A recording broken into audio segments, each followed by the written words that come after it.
ஒரு நடிகை கொடுத்த பொய் வழக்க இவர் எவ்வளவு தரம் தாழ்ந்து போயிருக்காரு பாருங்க. தாவேக்காங்கிற கட்சி ஒரு தரங்கட்ட கேடுகட்ட கேவலப்பட்ட கட்சி. என்ன ஒரு நடிகை நான் பேசணுமா? நான் பேசுற தாங்க மாட்டீங்க. நான் தனி மனித விமர்சனம் வேணாம்னு நினைக்கிறேன். இவர் சொல்றாரு பேசுவான் இந்த ஆமக்கறி இந்த மான் ஊருகா. நாம அவர் மகள் ஐஸ்வர்யா பத்தி பேசுனீங்க, தனுஷ பத்தி பேசுனீங்க, அப்புறம் அஜித்தை பத்தி. அஜித் ஒரு மலையாளி, இங்க கன்னடம், அங்க மலையாளி. விஜயகாந்த் அவர்களை அவன் தெலுங்க. இன்னும் பாம்பு கடிச்சா அப்படியே நின்னா விஷம் ஏறாது. ஒரு கட்டுப்பிரியா பாம்பு கொண்டு வாங்க, கடிக்க விட்டு பார்ப்போம். சாட்ட புறாவை இப்ப கடிக்க விடுவோம்.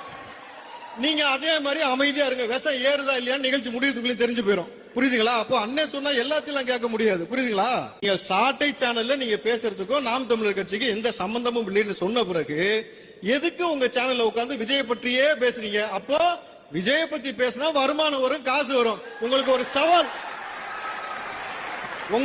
சவால். நீங்க உங்க சேனல்ல பேசாதீங்க. இன்னைக்கு மேல நீங்க மத்த இடத்துல இந்த மாதிரி எல்லா இடத்துலயும் போய் விஜய பத்தி பேசுங்க. நீங்க அவரை பத்தி பேசினாலதான் உங்களுக்கு வருமானம் வருதுனால நீங்க தொடர்ச்சியா பேசுறீங்க. இல்ல வருமானத்தை கொடுக்கறது யாருன்றதை அப்புறம் பேசிக்கலாம். புரியுதுங்களா?